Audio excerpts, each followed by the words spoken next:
अनधिकृत फेरीवाल्यांवर वारंवार कारवाई करूनही ठाण्यात फेरीवाले उदंड झालेत. दुसरीकडे पालिका हद्दीत या फेरीवाल्यांकडून तात्पुरता ताबा पावती वसुली देखील केली जाते. त्यानुसार एप्रिल ते डिसेंबर अखेरपर्यंत ठाणे महापालिकेनं विविध प्रभाग समिती हद्दीत तब्बल 2,50,50,851 रुपयांची वसुली केली आहे.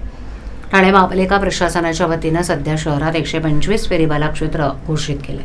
प्रभाग समितीनिहाय 10 ते 12 फेरीवाला क्षेत्र असणार आहेत.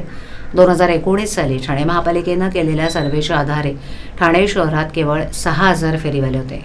यातील 2,000 फेरीवाल्यांनी आपापले पुरावे प्रशासनाकडे जमा केले होते. दरम्यान फेरीवाला धोरण अंतिम करताना फेरीवाल्यांची संख्या 1,365 एवढी निश्चित केली होती.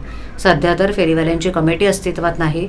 कामगार आयुक्तांच्या निर्देशानुसार नव्यानं कमिटी तयार होणार असून त्यात 20 जणांचा समावेश असणार आहे. त्यानुसार लवकरच नव्या फेरीवाला समितीची निवडणूक घेतली जाईल असं पालिकेनं स्पष्ट केलंय. दुसरीकडे फेरीवाला धोरण अद्याप राबवलं जात नसल्यानं रस्त्यांवर फेरीवाल्यांची संख्या वाढते. त्यातही अशा फेरीवाल्यांकडून पालिका तात्पुरत्या स्वरूपात 20 रुपये ताबा पावती वसुली केली जाते.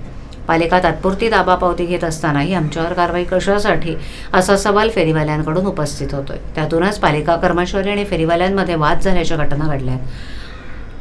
तात्पुरत्या ताबा पावतीच्या माध्यमातून पालिकेनं एप्रिल ते डिसेंबर 2024 सालाखेरपर्यंत तब्बल 2,11,50,851 रुपयांची वसुली केल्याचं आकडेवारीवरून दिसून येत आहे.